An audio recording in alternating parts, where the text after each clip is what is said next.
Yesu ashimwe, shalom, ndagusuhuje igihugu cyose uherereyemo, wowe unkurikiye, wowe uje ngo tubane muri aya masengesho, ndagusuhuje igihugu cyose uherereyemo, shalom. Karibu rero dusenge, njyewe uri kumva kuri mikoro ndi Mama Ebenezer, turatangiye. Turasoma muri Zekariya 4 umurongo wa 6 kugera ku wa 7.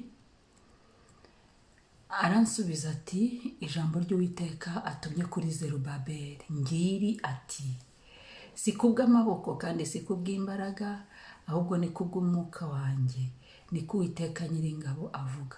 Wa musozi munini we wiyita iki? Imbere ya Zerubabeli uzaba ikibaya, azazana n'ibuye risumba ayandi, barangurure bati nirihabwe umugisha, nirihabwe umugisha. Amen. Imana ihimbazwe kubwira ijambo, Yesu ahabwe icyubahiro kubwira ijambo ry'iki gitondo. Ihumure ry'uyu munsi riravuga ngo ntabwo ari wowe uri burwane, ni umwuka wera w'Imana. Birekere umwuka wera, niwe uri bubyikorere. Ngaransubiza uti, ijambo Uwiteka ntumye kuri Zerubabeli. Zerubabeli uyu nguyu yaragiye, ushyiremo amazina yawe. Ijambo Uwiteka atumye kuri Mama Ebenezer ngira ati, si kubw'amaboko, si kubw'imbaraga, ahubwo ni kubw'umwuka wanjye. Uyu ni Uwiteka wavuganaga na Zerubabeli. Uyu rero ni Uwiteka uri kuvugana nawe, uri kuvugana nanjye muri iki gitondo, kandi akavugana n'imisozi ihagaze imbere yacu. Wa musozi munini we wiyita iki? Vuga umusozi uguhagaze imbere. Wa musozi w'amadeni we wiyita iki? Wa musozi we nk'uwo mu rubyaro wiyita iki? Wa musozi we w'ubugumba wiyita iki? Wa musozi we wo kutiga wiyita iki? Wa musozi we wo kunanirwa mu rugendo wiyita iki? Wo gucika intege wiyita iki? Wa musozi we w'ibitutsi wiyita iki? Ni byinshi bitezwe n'umusozi uguhagaze imbere. Izo ni ingero natangaga. Ukawuvuga amazina imbere yanjye, ukavuga ngo imbere ya Zerubabeli, imbere ya Mama Ebenezer ubaye ikibaya, nonaha azazana n'ibuye risumba ayandi, barangurure bati nirihabwe umugisha. Ibuye dufite ni Kristo. Kristo niwe buye rizima ryanzwe n'abubatsi, ariko ku Mana ryari ryaratoranijwe. Haleluya, haleluya. Umwami ashimwe, umwami ahabwe icyubahiro. Reka dusenge Imana. Mana, turagushimiye, iri humure turaryakiriye. Turaryakiriye kuturuhura, ukaduha ihumure kandi ukazanamo n'akantu ko kuruhuka. Hari aho twasenze y'intambara, hari aho twahagaze turarwana, ahandi ndetse abantu bagenda banirwanirira mu isi bifatika.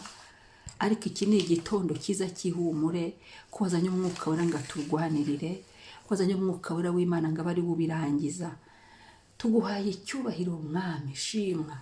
Turagushimiye, bikimeze gutyo tugirira imbabazi. Maraso yawe Yesu natunyuremo, dukureho icyasha cyose, icyaha cyose cyatubarurirwagaho gihanagurwe.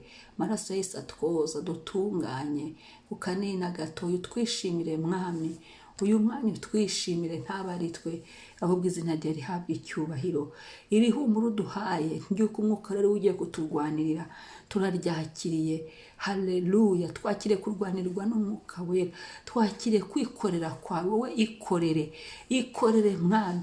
Turagushimiye ko imisozi ihagaze imbere yacu n'igihe wayijemo, n'igihe itengaguritse ibaye ikibaya, n'igihe uduhaye gutambukira mu bibaya. Igihe twazamukiye imisozi kirahagije, igihe twahagaze ku misozi kirahagije, igihe twaraye ku misozi turira tubabaye kirahagije, igihe twari tubaye kuri iyi misozi kirahagije. Turagushimiye Yesu, turagushimiye gitare cyacu, turagushimiye Mwami. Twakirira ijambo, turaryakiriye kuri uyu munsi. Ndifatanije na buri saha y'uyu munsi, turafatanyije Mwami, tuvuga tuti kuri buri saha, kuri buri minota imisozi itengagurike yose irangire mu izina rya Yesu. Mwuka wera w'Imana, imbaraga zawe zikore aho tuzi n'aho tutazi, zikore aho tureba n'aho tutareba, zikore mu mwuka no mu bifatika, zikore mu rugendo rw'agakiza no mu rugendo rw'ubuzima, zikore ku mazina yacu, zikore ku mibiri yacu, zikore mu mwuka wacu, mu izina rya Yesu. Urakoze Mwami, turagusingiza, ni wowe Mana ubidukoreye. turagushimira ni wowe data ubiduhesheje, turagushimira ni wowe mukiza ubisohoje, turagushimira mwuka wera w'Imana kubitugejejeho. Izina ryawe nirihimbazwe. Uwiteka ahabwa icyubahiro, Uwiteka nuhimbazwe, isi yose yuzuye icyubahiro cyawe. Uwiteka ahabwa icyubahiro, Uwiteka nuhimbazwe, isi yose yuzuye icyubahiro cyawe. Uwiteka nuhabwa icyubahiro, Uwiteka nuhimbazwe, isi yose yuzuye icyubahiro cyawe. Uwiteka nuhabwa icyubahiro, Uwiteka nuhimbazwe, isi yose yuzuye icyubahiro cyawe.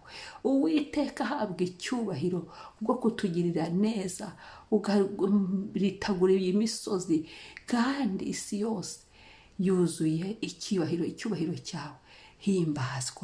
Himbazwa mu buzima bwacu, himbazwa ku mazina yacu, himbazwa mu ngo zacu, himbazwa kuri uyu munsi, himbazwa hafi na kure, himbazwa mu bugingo bwacu, himbazwa mu byacu n'abacu, himbazwa Mwami.